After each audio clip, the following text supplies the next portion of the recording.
നേരെ നമ്മുടെ ജോലിക്ക് വീട്ടിൽ കയറിയിരിക്കണം. എന്നിട്ട് ജനലിൽ വെച്ച് ആരെയും വിളിക്കുന്നു. ആരെയാണെന്തോ ഇത്ര കാര്യത്തിന് എത്തിയോ? ഒന്ന് തിരിഞ്ഞു നോക്കും, ഒരു കാര്യം പറയാൻ. ഇത് തിരിഞ്ഞു നോക്കൊന്നും തോന്നില്ല. ഒരു കാര്യം ആ അച്ഛാ, രമണി വിളിച്ചോ?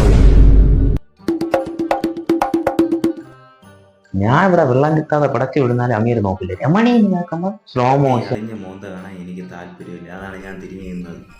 അളിഞ്ഞ മോന്തി താങ്ങാനോ? അത് പോട്ടെ, രമണി പോയിന്ന് കേട്ടന്നെ. അവള് പോയില്ല. നിങ്ങളെ പുകയം കണ്ടിട്ട് അവള് പോവും. നീ അവളന്ന് പോയിന്ന് പറഞ്ഞപ്പോഴേ ഞാൻ ആ പാടാണ് ഡെസ്പായി അറ്റാക്ക് കഴിഞ്ഞില്ലേ മൂന്നാത് വിഴുന്നു പോയി. അവള് പോയി നടന്നപ്പോ അങ്ങേര് ഇളക്ക അമ്മാരുടെയില്ലേ ഷോക്കേസ് ഇരുന്ന് പാട്ട് പാടും. ഷിലുവിന്റെ മോളെ നടക്കാം. നമ്മൾ ഇത്തിരി വയസ്സാം കാലത്ത് നോക്കിയാൽ കുറ്റം. അതങ്ങനെയല്ലേ വരും. മത്തം കുത്തിയ കുമ്പളങ്ങല്ലേ